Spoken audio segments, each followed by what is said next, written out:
Hey, Billy Glisson, PowerCore 360. Today let's talk about vertical jump for volleyball. Hey, in this video, I'm going to show you how to teach your athlete to immediately jump higher, hit harder by using their feet and legs in the ground. Hey, and stick around to the end of this video. I'll give you free access to our power hitting and vertical jump private Facebook group. You'll see what we do, what kind of drills and exercises we do to help our athletes jump higher, hit harder. Hey, let's do an analysis of one of the vertical jump athletes in the vertical jump program right now. And what I want you to notice is let's compare the left side, and I want you to look at the left leg. And I want you to notice on the left leg over here, I'll try to make it bigger so it's easier to see, there's really no bend in her left hip, her left knee, or just a little bit of a bend in her left ankle. And what I want you to notice is as she starts her approach on the left side, she doesn't really take her left foot and push it into the ground. She just lifts up the left leg, reaches way out in front of her with the left foot, right? And the heel hits the ground, which we don't want the heel contacting the ground there. But now let's compare it to the right side. On the right side, what I want you to notice is what we're working on is telling her, hey, you have to bend your ankle, knees, and hips. When you bend your ankle, knees, and hips, you can actually use that left foot and push into the ground to create more force, more power, more speed, to create more momentum in your approach. That's the whole purpose of the approach, is to create momentum. That gives you speed, that allows you to immediately jump higher and hit harder.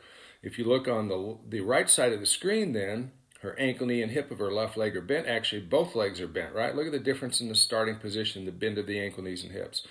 As she takes off on the left side, once again, she just picks up the left foot, doesn't push it into the ground, reaches out in front of her. On the right side, look what happens. Okay, those muscles of her back leg or left leg are loaded. We've instructed her to push her foot into the ground, and you can see her driving, and look at the difference in the foot there.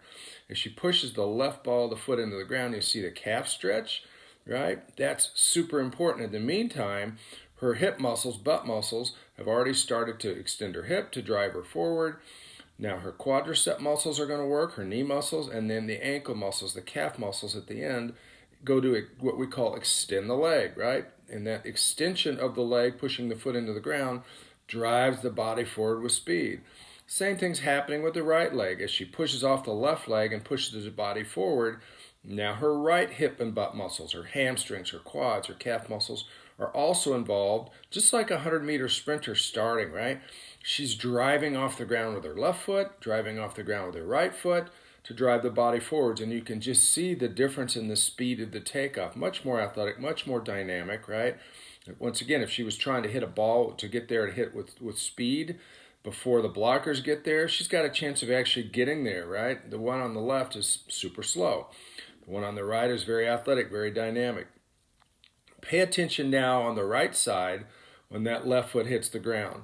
And we said on the right side, what you see is when that foot hits the ground, right there is where that foot hits the ground. It's not the heel of the foot hitting the ground. The entire foot is hitting the ground.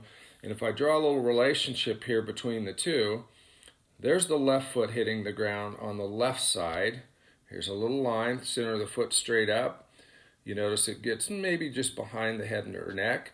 If I draw on the right side of the screen, and I draw a line straight up from the middle of the foot, what I want you to notice is this.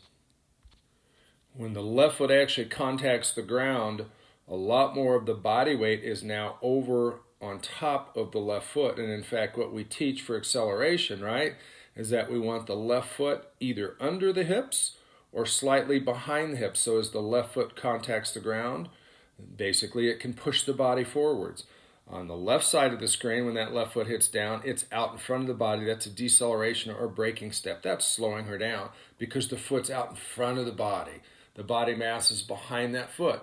We got to get the body mass over in front of that foot and over in front of that hip if we're really going to go forwards with any kind of speed. Now I want you to see what happens as a result of the start with her arms and hands. This athlete's been instructed to use big, fast hands and arms, but we didn't actually say anything to her here how to use her arms, hands differently, right, to help her create momentum, create speed, and create more vertical jump. But basically what happens is as a result of her using the ground on the right side, bending her ankle, knees, and hips, she comes out of that position faster, forward. You see the whole motion gets done because she's coming out explosively like a bullet coming out of the gun. She's exploding out of her start, right? Her arms are bigger. You'll see right here at the top on the right side, there's the top of her arms, top of the arm swing, if you would. Very dynamic, hands up above the shoulders and head, which is what we want her to do.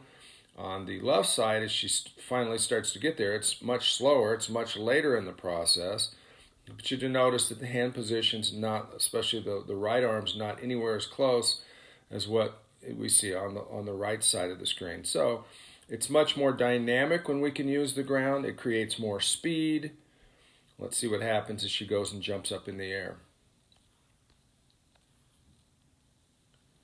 The speed of the jump is faster because she's got more momentum. She's starting with more speed. She's coming in with more speed.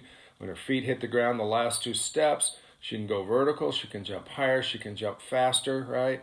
And she can get the swing done faster. Once again, if we're hitting off a left side, we're hitting off a slide, we're doing any kind of an approach where we're trying to get there with speed and get the ball down before the blockers get there, then we want to drive off the ground, get there with speed, get there with power, and look at the result. We're going to jump higher, and we're going to hit the ball faster, right? More arm speed, more body torque, all those things, right?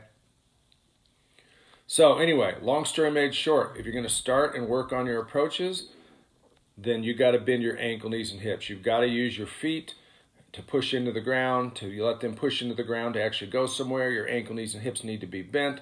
Chest is over your knees, all those same things, but we got to actually bend the ankle, knees, and hips, drive our feet into the ground to go somewhere faster, jump higher, hit harder. If you like this video, like it down below. If you want more videos like this, subscribe to our channel. If you want more information about our products, our programs, our services, or clinics, go to PowerCore360.com.